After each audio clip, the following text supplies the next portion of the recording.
Mexico.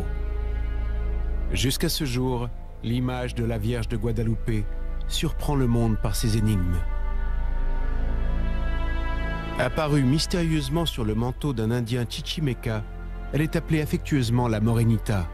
Cette appellation étant due aux traits de son visage, qui semblent être ceux d'une métisse. Depuis 500 ans, Guadalupe est un symbole pour les croyants de l'Amérique latine. La tradition religieuse relate que 10 ans après la conquête de la capitale aztèque, qui par la suite prendra le nom de Mexico, au matin du 9 décembre 1531, un Indien nommé Juan Diego se dirige vers Tlatelolco.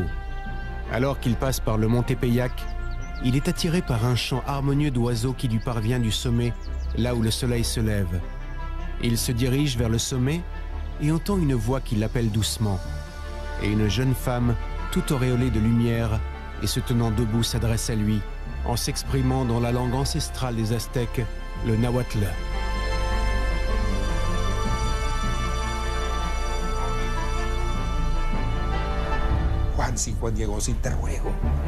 Juancin, Diegotzin, je te prie et je te supplie, moi l'Éternelle Vierge Marie, Mère du vrai Dieu de par qui tout existe, le Créateur de l'humanité, Seigneur du ciel et de la terre, va trouver l'évêque et dis-lui que je veux qu'une petite maison soit construite ici même, dans la plaine, afin de montrer à tous ce qu'est l'amour, la compassion, la bonté, la paix, la vérité et la justice. Juan Diego courut rapporter ce qu'il avait entendu à l'évêque, mais bien sûr ce ne lui fut point facile d'être reçu. Il fut néanmoins reçu.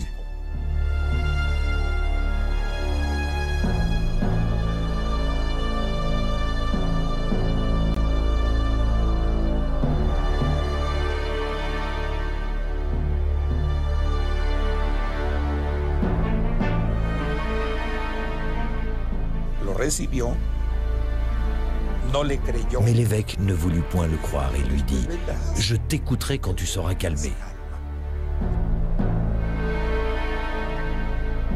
Alors Juan Diego, déçu, reprit le chemin du retour. Ce même jour, l'Indien gravit de nouveau le mont Tepeyac et reçut une nouvelle vision de la Vierge Marie. Il lui demanda humblement si c'était possible qu'elle envoie à sa place quelqu'un de plus important, de plus crédible. Mais Marie répondit: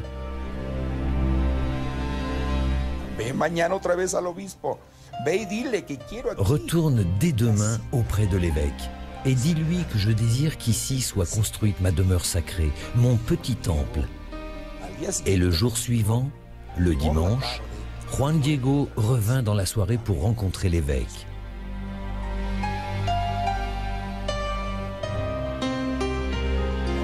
Il ne crut pas et lui dit « Écoute, rapporte-moi une preuve, porte-moi un signe que je puisse croire que c'est bien la Dame du Ciel qui t'envoie. »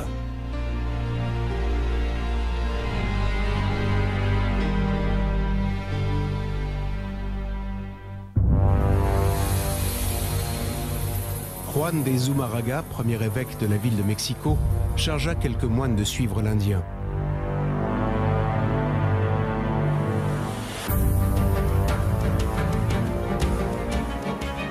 Ils le suivirent sur un long trajet parmi les arbres, mais ne réussirent point à s'approcher suffisamment de lui, et inévitablement, ils le perdirent de vue.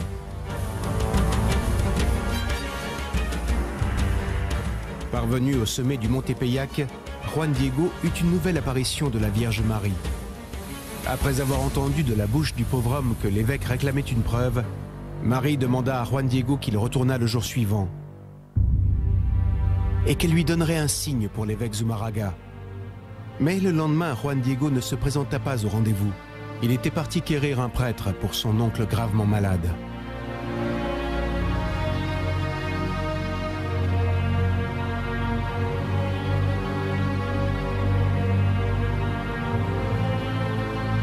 Il s'était promis à lui-même qu'il verrait la dame le lendemain. Mais à sa grande surprise, ce fut elle qui vint à sa rencontre. Juan Diegotzin, qu'est-ce qui t'angoisse? Qu'est-ce qui te préoccupe? Que se passe-t-il? Après avoir écouté ses explications, Marie lui dit: Rassure-toi, ton oncle est maintenant en bonne santé. Ne suis-je point ici, moi qui suis ta mère? Regarde, et maintenant retourne à l'endroit où nous nous sommes déjà rencontrés en d'autres circonstances. Ils y poussent quelques fleurs, cueille-les et porte-les-moi. Et Juan Diego se hâte d'aller cueillir les fleurs, les met dans son manteau et les porte à la dame.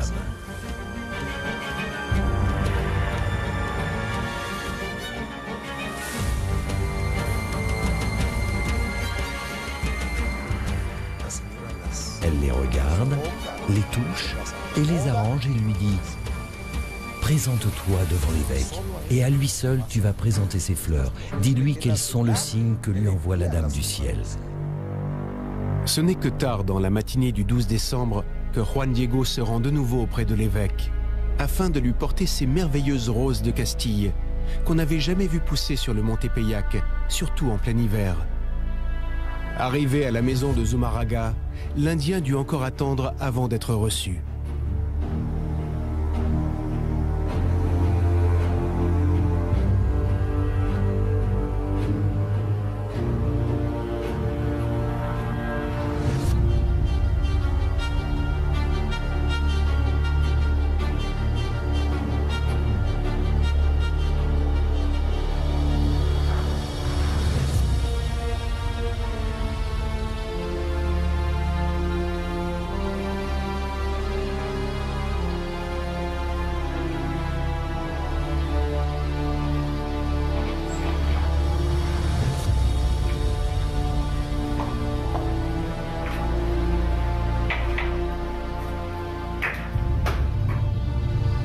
Face à l'évêque, Juan Diego lui rapporta sa conversation avec la Vierge Marie et ouvrit son manteau pour lui montrer les fleurs. C'est alors que sur le tissu de mauvaise qualité se matérialisa l'image de Marie. L'évêque et les personnes présentes tombèrent alors à genoux devant ce prodige.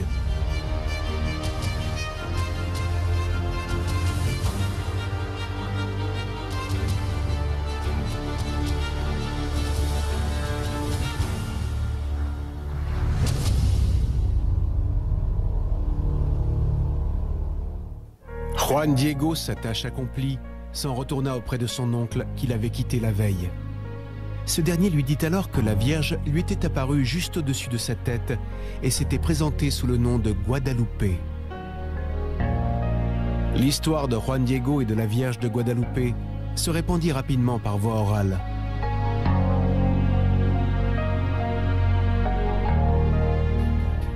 En fait, il y a beaucoup de sources écrites et codex indigènes qui relatent ces événements. Donc il a été possible de vérifier que les personnages de cette histoire ont bien existé. Parmi les sources indigènes plus proches de l'époque des faits, il en existe une qui peut être considérée comme une œuvre maîtresse. Son nom signifie « Ici est raconté ». C'est le document historique digne de foi sur les apparitions de Notre-Dame. Écrit 20 ans après les dites apparitions. C'est une merveille sur les plans historiques, poétiques et littéraires. Le document le plus important est le Nican Mopohua. C'est sans aucun doute un des documents les plus importants et les plus anciens. La copie la plus ancienne se trouve aux archives de New York, aux archives publiques de New York au sein de la collection Lennox.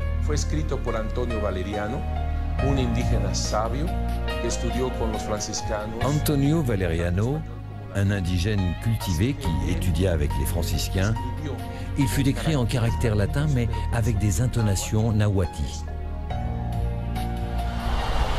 Cette source et d'autres comme le codex de 1548, également appelé Codex Escalada, qui date de la mort de Juan Diego, ont été analysées avec beaucoup de précautions par l'Église.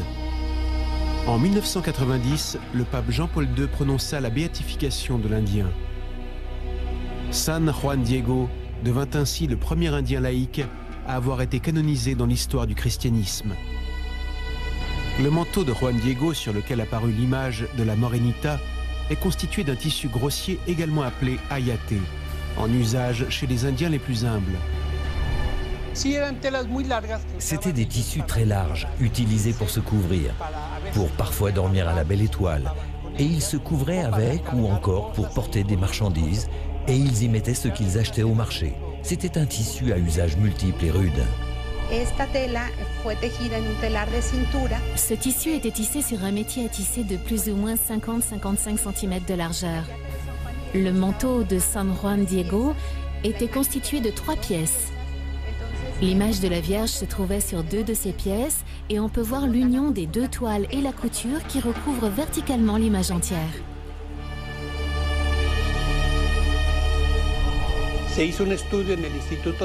Une étude a été réalisée à l'Institut de biologie de l'Université nationale autonome de Mexico en 1946, qui confirma qu'il s'agit de fibres végétales d'agave.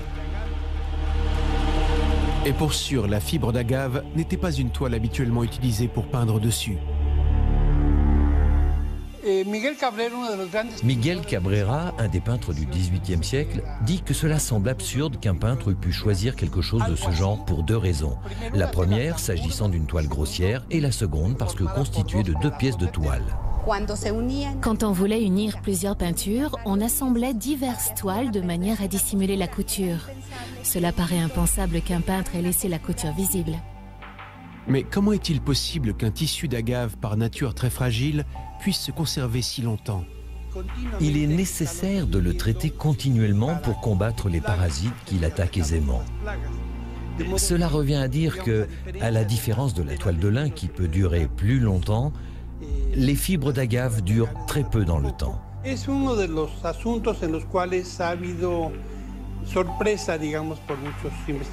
C'est un des thèmes qui, pour de nombreux chercheurs, a suscité de la surprise parce que ce tissu est resté conservé plus de 475 ans, comparé à d'autres tissus faits de matériaux similaires à l'ayate et qui n'ont pas duré plus de 10 ans. Dans un cas concret, il existe un tableau de Rafael Gutiérrez datant de la fin du XVIIIe siècle, conservé dans l'église du Pocito, proche de l'antique basilique, et qui n'a pas tenu plus de 10 ans.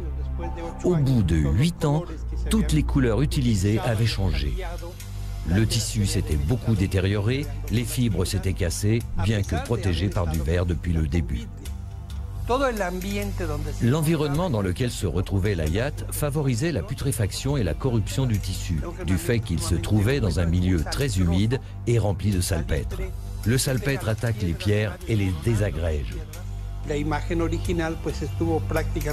L'image originale est restée pratiquement 120 ans sans protection sous verre.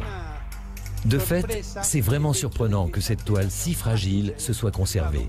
C'est seulement dans les derniers temps que des mesures spéciales ont été prises pour la protéger des attaques de l'environnement. Des études ont été récemment effectuées démontrant que la toile perdure sans se corrompre. En outre, il faut dire que le manteau a survécu à un accident au cours duquel de l'acide nitrique a été versé sur le tissu, faisant apparaître une tache et qui inexplicablement a disparu par la suite. Mais ce n'est pas tout. Au cours d'un attentat en 1921, une bombe a explosé détruisant tout, allant jusqu'à plier un crucifix en bronze massif, alors que l'image fut la seule chose restée intacte. La manière dont l'image s'est incrustée sur le tissu reste un mystère. On ne retrouve pas trace d'un après. Préparation qu'un peintre doit préalablement déposer sur la toile afin d'éliminer les irrégularités du tissu, de manière à remplir les interstices pour obtenir une surface adéquate de façon à ce que les couleurs puissent y être fixées. Dans le cas du manteau, déjà depuis 1966, il est évident qu'il n'y a pas trace de ce genre de préparation. Le tissu du manteau est tellement mince qu'on peut y voir au travers. L'éclat exceptionnel des couleurs montre que l'image de Guadalupe n'a pas non plus souffert des attaques du temps. Nous avons une description de sa perception, de comment elle a été perçue tout au long de l'histoire, de ses couleurs qui sont restées intactes. Nous détenons des toiles qui se conservent avec leurs couleurs parce qu'elles possèdent toute une préparation de base, une protection et un vernis de finition qui protègent les couleurs. Mais il arrive que malgré la présence d'un vernis, elles finissent par s'oxyder. En peinture, pour obtenir une impression de volume et de relief, on se doit d'appliquer diverses couches de couleurs, plusieurs touches de tons différents appliquées au pinceau.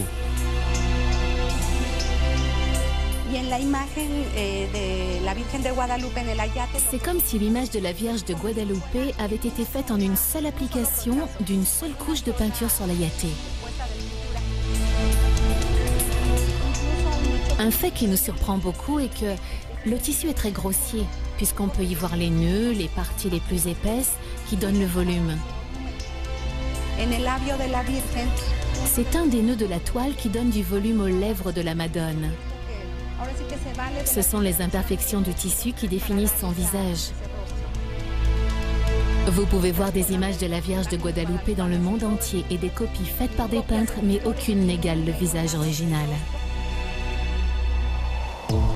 À l'examen à la photographie infrarouge, technique encore utilisée de nos jours par exemple pour les études critiques de peinture antique, dans les années 1980, les professeurs Jody Smith et Philip Callahan, collaborateurs de la NASA, ont confirmé qu'il n'existe aucune préparation de fond de peinture sur le manteau. Ils ajoutent qu'on peut constater l'absence de traces de pinceau, aucun trait, aucune technique pictorale connue. Et ce n'est pas tout.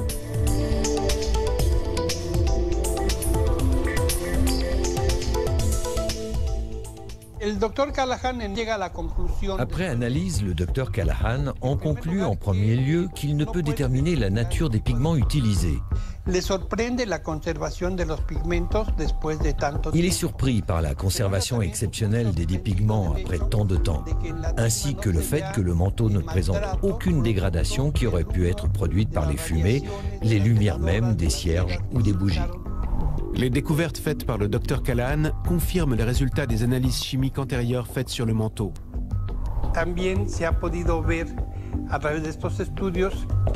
En particulier, suite à une étude faite en 1936 par le docteur Richard Kuhn, qui procéda aux analyses d'une fibre de couleur jaune et une de couleur rouge provenant du manteau, il ne put déterminer si les pigments étaient d'origine végétale, minérale ou animale, ni non plus expliquer leur conservation si naturelle après tant d'années, ce qui n'a pas pu être constaté sur bien des copies.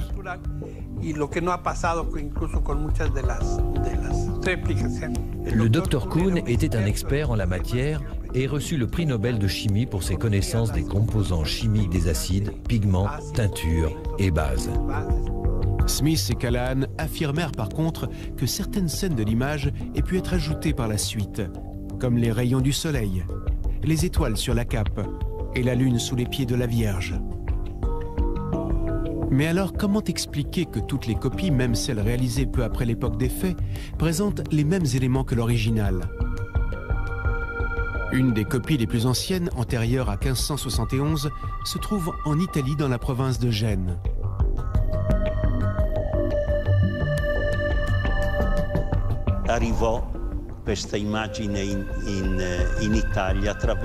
Cette image est arrivée en Italie, apportée par le roi Philippe II d'Espagne, qu'il a reçu lui-même en cadeau du second évêque de la ville de Mexico. Philippe II l'offrit à son tour à l'amiral de sa flotte, un Génois nommé Andrea Doria. La tradition nous dit qu'Andrea Doria l'emporta avec lui et la déposa dans la galère principale de la flotte catholique dans les eaux de Lépante, où les Turcs furent vaincus par les chrétiens. Dans les années 1970, le père Mario Rojas, grand connaisseur du peuple aztèque, démontra que l'image de Guadalupe est un véritable codex mésoaméricain rempli de symboles de la culture nahuatl. Tout ce qui se trouve dans l'image de Notre-Dame a une signification. Tous les vêtements qu'elle porte possèdent des couleurs d'un grand réalisme. Le bleu azur, turquoise ou jade, parce que le jade avait plus de valeur que l'or. La couleur rose du vêtement symbolise l'aurore. Et donc l'apparition de la Vierge annonce la naissance du soleil, de Dieu. En fait, dans la couleur de l'aube se trouvent les fleurs des collines. Il y a 3 types de fleurs. Dans les signes mexicains, la plus significative est la fleur de Nauyoli. C'est une fleur à 4 pétales avec un cœur. Les 4 pétales représentent les points cardinaux, l'éternel mouvement de Dieu, le centre du cosmos. Et pour les Mexicains, ce fait signifiait que c'était cela le plus important. Disant ceci: j'ai porté l'enfant Dieu, j'ai porté Dieu, l'enfant soleil, afin qu'il naisse parmi vous et que vous le connaissiez.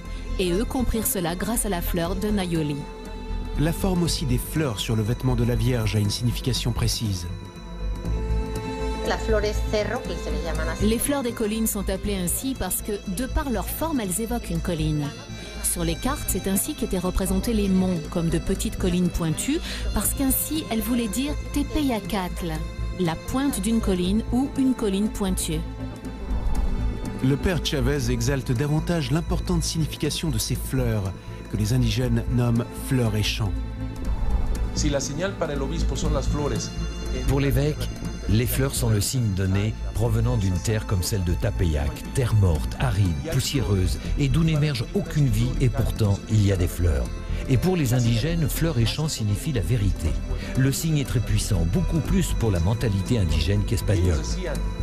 Et il disait: je ne peux voir la racine, mais je comprends que la racine est la vie. C'est pourquoi le signe que la Vierge a envoyé à l'évêque est le signe de la vérité.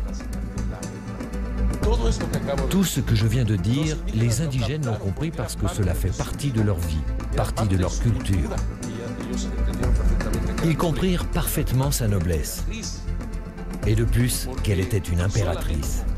Parce que seule Moctezuma avait le droit d'utiliser une cape bleue, qui signifie ciel pailleté d'émeraude, ou azur vert. Qu'elle était mère, parce qu'enceinte. Parce que là poussait la fleur à 4 pétales, qui était toujours vierge comme l'est la demoiselle, c'est-à-dire ses cheveux libres, bien peignés jusqu'au bas du dos, signifiant virginité. C'est pourquoi les indigènes virent dans sa chevelure la virginité et dans sa ceinture la maternité. Dans la culture aztèque, de fait, quand une femme est enceinte, elle porte une ceinture de couleur violet foncé. Les étoiles sur le manteau sont aussi un mystère. Le docteur Juan Homero Hernández Illescas a réalisé une étude spécifique en collaboration avec 2 scientifiques en astrophysique, les docteurs Canto Illa et Armando García de León de l'Université nationale autonome de Mexico. Ils firent des recherches afin d'établir la position des étoiles correspondant à l'époque du solstice d'hiver de 1531. On savait de fait que pour les Aztèques, le solstice d'hiver signifiait la naissance du nouveau soleil. La lumière qui apporte force et vigueur à ce moment important de l'année. Les études effectuées permirent d'établir que le solstice d'hiver tombait exactement le 12 décembre, le jour du miracle du manteau de Juan Diego.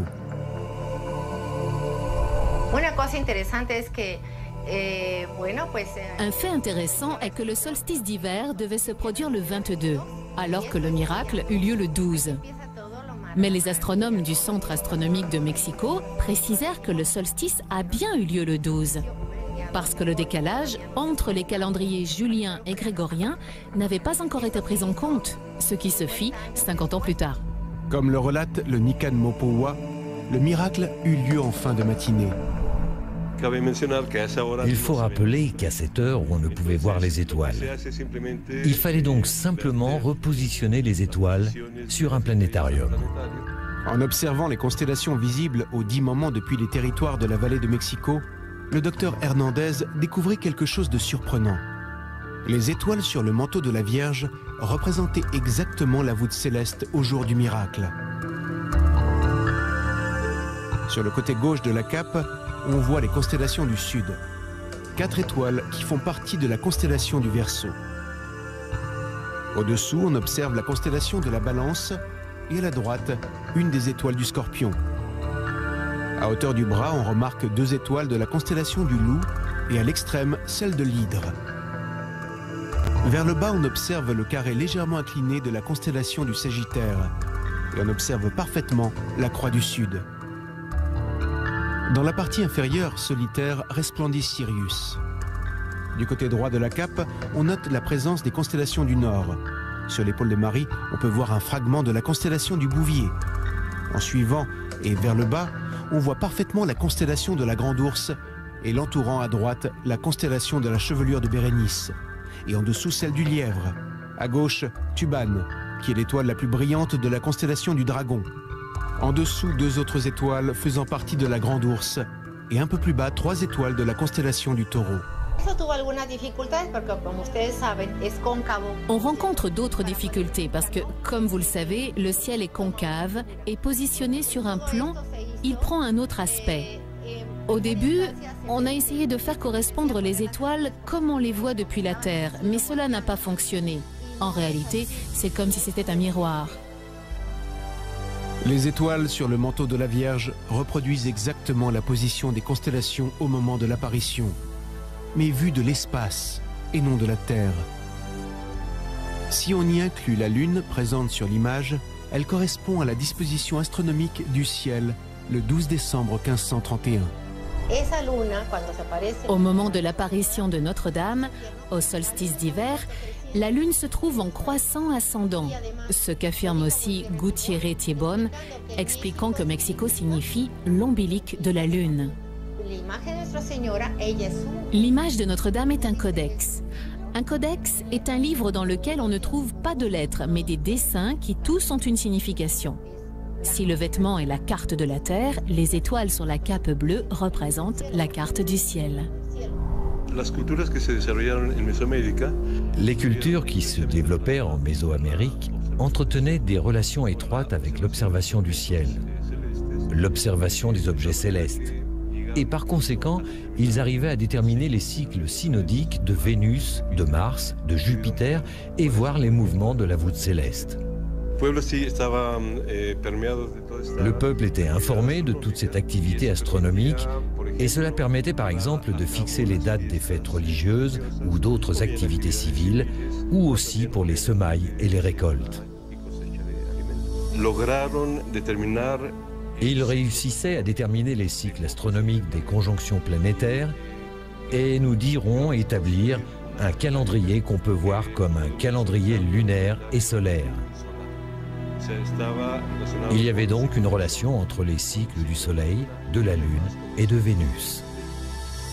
L'année 1531 dut être une année très spéciale dans la complexe cosmologie aztèque. De fait, le solstice d'hiver s'inscrit sous la conjonction du Soleil et de Vénus. Un événement astronomique qui s'inscrit tous les 104 ans, d'une importance extraordinaire pour les Aztèques. On pourrait dire le commencement d'une nouvelle ère.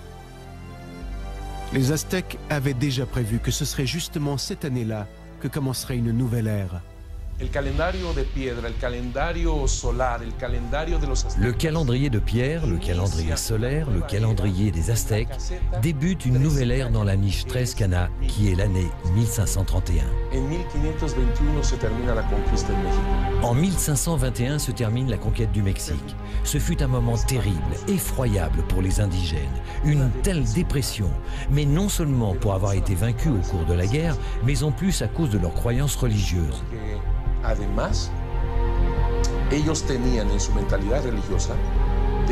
Pour eux, le 5e soleil, c'est-à-dire ce soleil, ce moment même, annonçait que l'ère sous laquelle ils vivaient allait se terminer. Dans l'image de la Vierge et la relation de ses apparitions, on trouve des références à une des divinités les plus aimées des Aztèques, la déesse Tonantzin, dont la fête est associée au solstice d'hiver.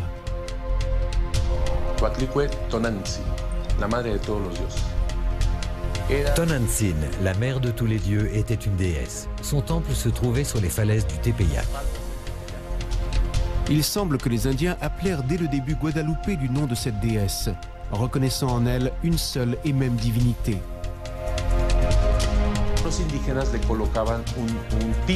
Ils lui donnèrent une appellation indigène, Tonantzin Guadalupe. Tonantzin n'est pas un nom, c'est un titre, notre petite mère, et ce de manière révérentielle. Mais alors, qui aurait peint cette image représentant une parfaite synthèse entre l'iconographie chrétienne et la culture mésoaméricaine? Mais qui aurait pu posséder une si parfaite connaissance des deux mondes à 10 ans de la conquête du Mexique? De plus, qui aurait pu traduire cette connaissance en une œuvre maîtresse d'une telle harmonie comme l'est l'image de Guadalupe? Les études faites sur l'image de la Morenita ont démontré que la peinture respecte ce qu'on appelle le nombre d'or. Une correspondance harmonique entre les parties individuelles et le tout, entre les espaces et les volumes. Règle que les Grecs connaissaient bien et qu'ils traduisaient dans le nombre d'or 1 à 6,18. Celle-ci étant présente dans la nature, dans l'homme, dans les galaxies et jusque dans la musique. Mon époux commença par prendre comme point de référence la couture du milieu. En partant de celle-ci, il découvrit un carré parfait et en partant de celui-ci, avec un compas, traça une autre partie plus petite en forme de rectangle. Le total A plus B, c'est-à-dire le carré et le rectangle, donne le nombre d'or parfait. En 2008, un mathématicien nommé Fernando Ojeda Yanes, en partant des études de Pythagore sur la relation entre les mathématiques et la musique, fit une découverte sensationnelle. Se servant du rectangle d'or de l'image comme point de départ, le mathématicien obtint un pentagramme et se rendit compte que les symboles sur les vêtements et les étoiles de la cape s'inséraient parfaitement comme des signes ou des notes de musique. Le résultat fut la découverte d'une partition d'une véritable mélodie dans l'image de la Vierge de Guadalupe.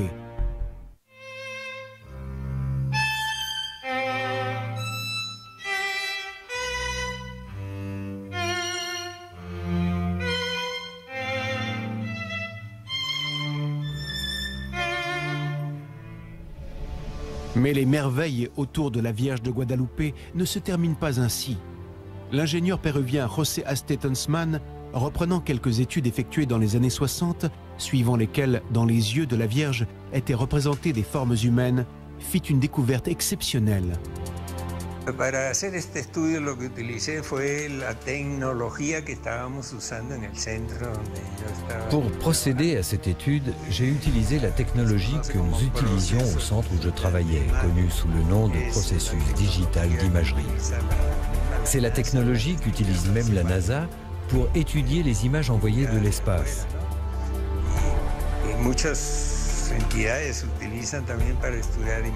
Cette technologie est également utilisée pour étudier les images microscopiques, par exemple. Et de fait, au centre où je travaillais à cette époque, nous travaillions avec des images satellites de Mexico.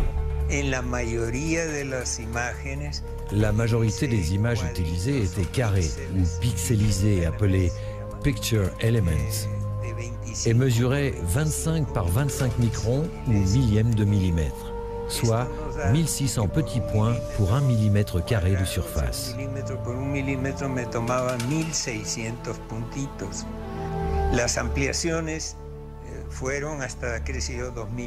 Les images furent agrandies jusqu'à 2000 fois afin de voir des détails plus spécifiques.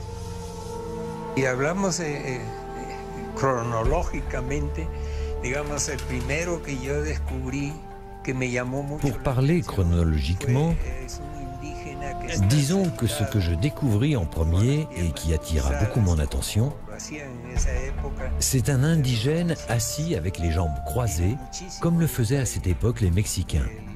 Il y a beaucoup de détails. L'indigène qui est assis porte un anneau à l'oreille. La taille de l'anneau est plus fine qu'un cheveu. Le professeur isola aussi une forme qui devait être celle de l'évêque et correspondant parfaitement à quelques tableaux de l'époque représentant Juan de Zumarraga. Puis il identifia la personne de Juan Diego portant un manteau autour du cou.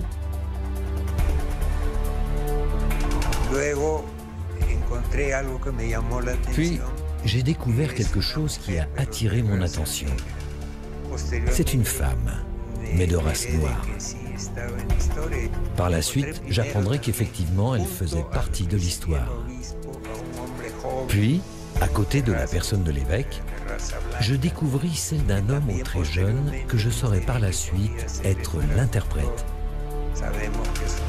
Sachant que Zumarraga avait besoin d'un interprète pour pouvoir parler avec les Indiens. Nous connaissons son nom. Il se nommait Juan González. Les dernières personnes que découvre Tonsman appartiennent à un groupe familier. Mère, père, 2 enfants et un autre couple d'adultes et dont la femme porte un enfant sur l'épaule. Au total, c'est 13 personnes qu'on observe dans les yeux de Guadalupe. Selon les lois de Pourquigné-Samson, inventeur des dites lois, quand dans nos yeux reflète l'image d'un objet quelconque, il peut se former jusqu'à 3 images de l'objet.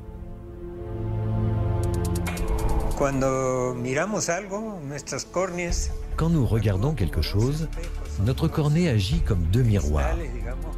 Ce sont 2 verres qui reflètent ce qui est face à nous.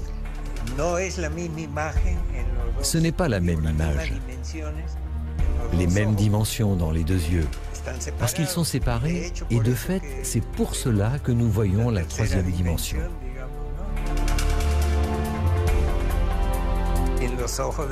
Dans les yeux de la Vierge, il y a 13 images, mais elles sont groupées en 2 scènes.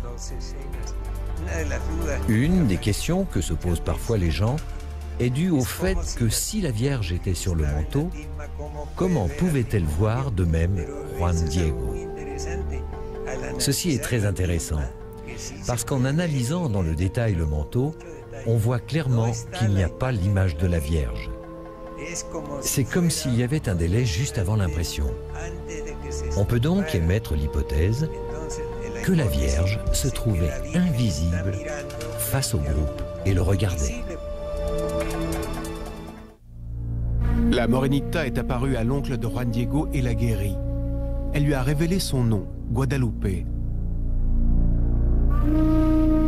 Guadalupe était un nom déjà très connu en Espagne, dans la province d'Estrémadure.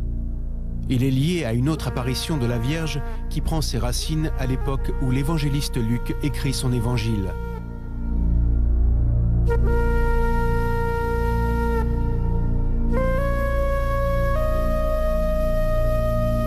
Sans avoir connu personnellement Jésus, saint Luc interrogea ceux qui ont eu l'opportunité de l'écouter ou de le rencontrer, recueillant de nombreux témoignages. Un rôle fondamental dans la rédaction de son évangile fut celui de l'apôtre saint Paul. L'évangéliste l'accompagnait dans ses longs voyages depuis la Palestine jusqu'en Grèce, lui posant beaucoup de questions sur le Christ. Il assistait aux prêches de l'apôtre.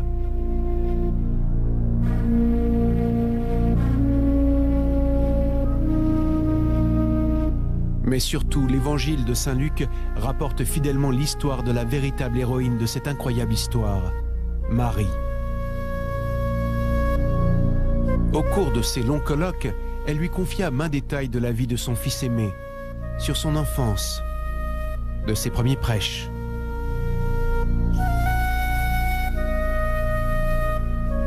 Saint Luc notait tout minutieusement, l'écoutant avec dévotion. C'est pour cela que son œuvre est aussi appelée l'Évangile de Marie. En plus d'être évangéliste, on dit que saint Luc était aussi médecin et artiste. On lui attribue bien des sculptures et tableaux de la Vierge.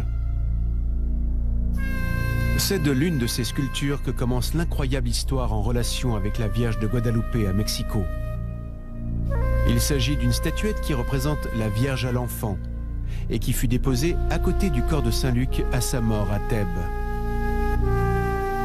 Mais comment cet objet a-t-il pu venir de Grèce pour se retrouver en Estrémadure, en Espagne? On pense que la statue fut amenée de Thèbes à Constantinople avec le cercueil de saint Luc, de par la volonté de l'empereur d'Orient Constance en 365 après Jésus-Christ.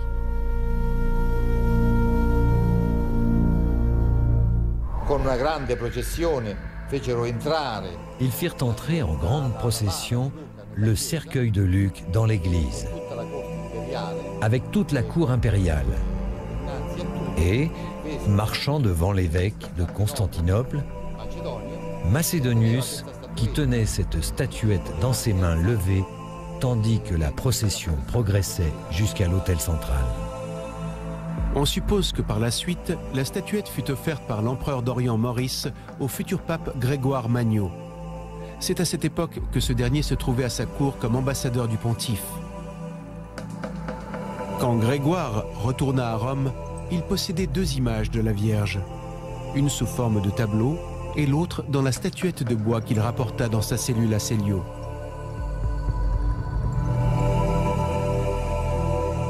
En l'an 590 après Jésus-Christ, Grégoire fut élu pape. Mais la statuette ne resta pas longtemps à Rome. Grégoire décida d'offrir la statuette à un grand ami à lui, un homme d'une grande spiritualité et d'une grande habileté, Léandre, l'évêque de Séville.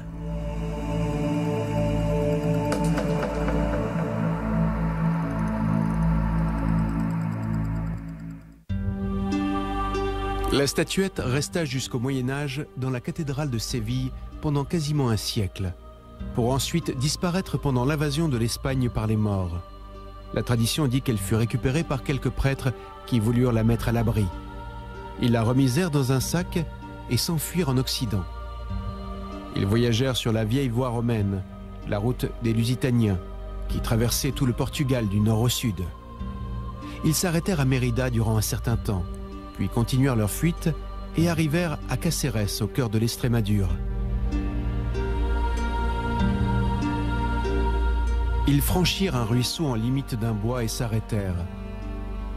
Ils décidèrent que ce serait en cet endroit qu'ils cacheraient la statuette. Ils creusèrent un puits, sortirent la statuette du sac, la regardèrent avec dévotion, sachant que plus jamais ils ne la reverraient. Puis ils la remirent dans son sac et l'enterrèrent.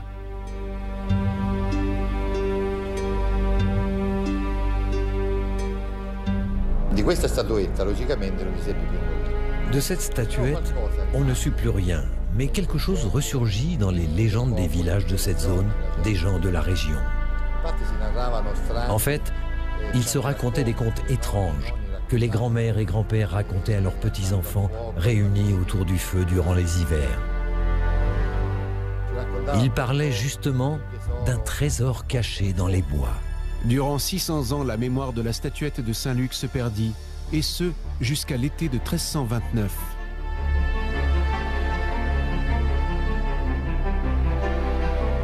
La tradition raconte que cette année-là, Gilles Cordero, un berger de Caceres, entra dans la forêt pour rechercher une vache qui s'était égarée de son troupeau.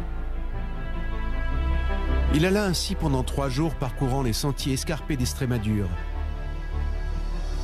Gilles avait perdu tout espoir de retrouver sa vache.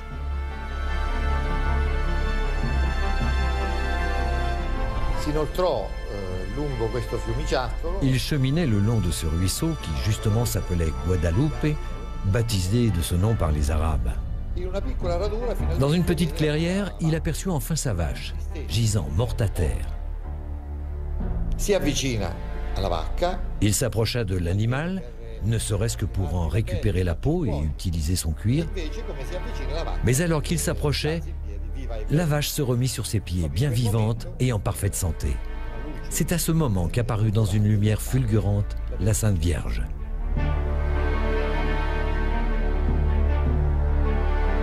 Marie demanda à l'homme de s'en aller quérir les prêtres du village, que ceux-ci devraient creuser à l'endroit exact où se trouvait l'animal, révélant qu'il découvrirait une statuette en bois la représentant, qu'il devrait adorer.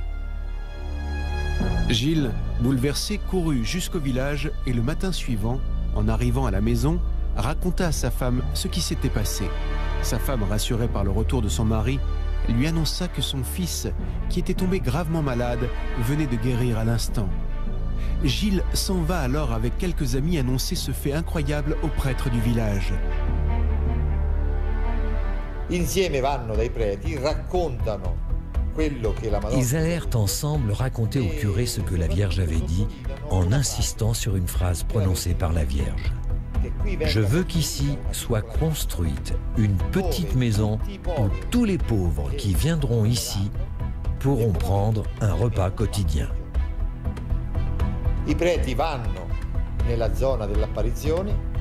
Les prêtres se rendirent sur le lieu de l'apparition, creusèrent et découvrirent la statuette de bois que Luc avait sculptée.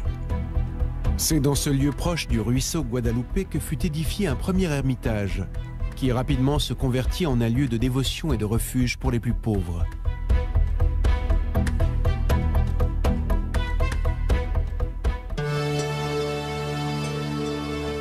Successivement, les rois d'Espagne Isabelle et Ferdinand prirent l'habitude d'aller visiter le sanctuaire.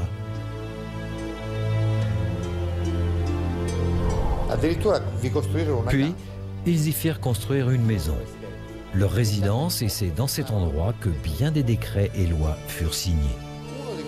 Un de ces décrets portait justement sur la décision de financer ou non l'expédition de Christophe Colomb. Il existe beaucoup de preuves en Estrémadure de la dévotion de Christophe Colomb à la Vierge de Guadalupe. Dans son journal de bord, il a consigné un événement important. Al ritorno dalla scoperta delle Americhe, la nave. À son retour des Amériques, la caravelle de Christophe Colomb fut prise dans une violente tempête. En cet instant terrible, pris de peur, il réunit l'équipage et fit une promesse. Si la Vierge les sauvait de cette terrible tempête, quelqu'un parmi eux devrait partir en pèlerinage vers un des sanctuaires en Europe. Colomb tint sa promesse et se rendit au sanctuaire de la Vierge en Estrémadure. Cortés était également natif d'Estrémadure, comme beaucoup de missionnaires partis pour le Nouveau Monde. Ceci laisse à penser que ce sont les mêmes Espagnols qui donnèrent son nom à la Vierge de Guadalupe en Mexico. Mais il existe des preuves démontrant que les Espagnols et aussi les missionnaires franciscains ne voulaient pas que la Vierge apparue au Mexique s'appelât Guadalupe. D'autre part, à cette époque-là, les deux peuples étaient encore loin de se connaître et de se comprendre. Suite à un édit de Charles V, le ministre des franciscains en Espagne, Francisco de Los Angeles, envoya vers les Indiens un groupe de missionnaires appelés les 12 apôtres du Mexique. Mais ils ne réussirent point à les convertir. I primi anni dell'evangelizzazione furono anni molto difficili. Les premières années de l'évangélisation furent difficiles.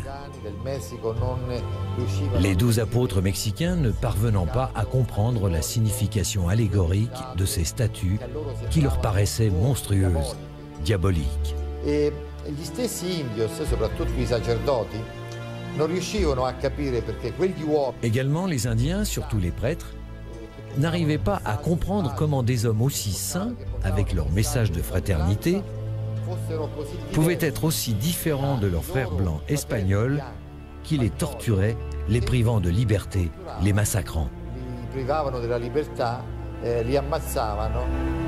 Evidentemente una evangelización así era imposible. Imposible era titánica, imagínense ustedes antes. Évidemment, une telle façon d'évangéliser était impossible, impossible et titanesque. Imaginez-vous qu'avant 1531, il y avait sur place environ 35 missionnaires franciscains, très peu de dominicains et quelques diocésains pour un travail titanesque face à une multitude d'indigènes, près de 23 millions d'habitants. En outre, nous savons que ces Espagnols donnaient un mauvais exemple en s'entretuant, se volant, commettant les plus grandes et les plus graves iniquités. L'évêque Zumárraga fut victime d'un attentat perpétré par la terrible première audience, le gouvernement espagnol de Mexico, et écrivit au roi Charles V, lui relatant la tragique réalité de la colonie. Cette référence à l'évêque est très importante. Pour moi, elle représente la clé. La Vierge de Guadalupe est venue pour les Indiens qui vivaient la tragédie de la conquête, les maladies, l'effondrement de leur monde. Elle est venue aussi pour les Espagnols qui s'entretuaient et essayaient de tuer leur propre évêque. Elle est venue pour résoudre les problèmes de tous, non seulement de la population indigène. Elle s'adressait aux Espagnols de cette époque, mais aussi aux métis qui étaient en train de naître.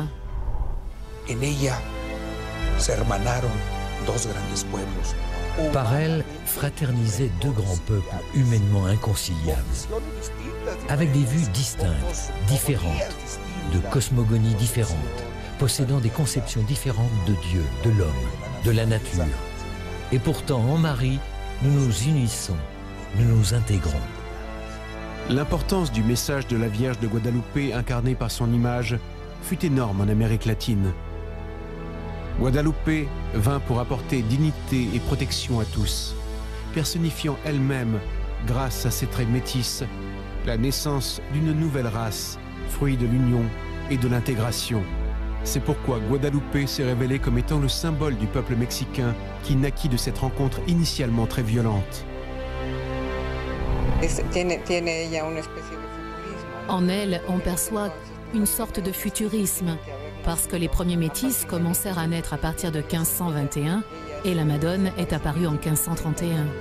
L'image de la Morenita est un exemple unique d'une parfaite interculture dans l'histoire, parce que Marie réussit à atteindre le cœur des Indiens, qui comprirent par la suite, grâce à son image, qu'ils pouvaient se confier à elle, et également le cœur des Espagnols qui la reconnurent, comprenant la dignité des peuples indigènes qu'elle montrait personnifiant les symboles de cette culture. Tout ceci eut un impact incroyable. Il est dit dans les annales historiques qu'après les apparitions, ce furent des millions d'Indiens qui se firent baptiser et non pas des milliers. L'apparition de la Très Sainte Vierge aida de manière significative le projet évangélique qui se heurtait à des difficultés extrêmes.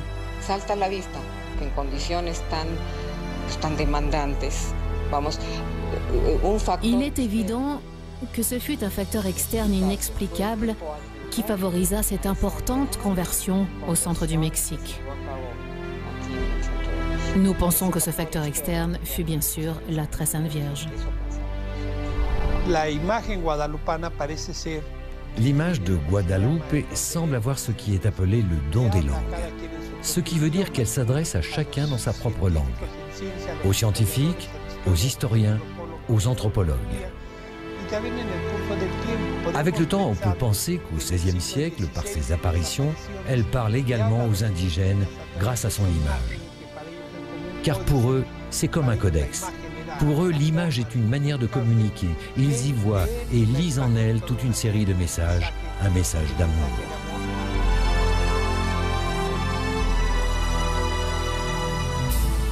Et c'est ainsi que le manteau d'un pauvre Indien, de par ses caractéristiques exceptionnelles, changea l'histoire des peuples d'Amérique latine.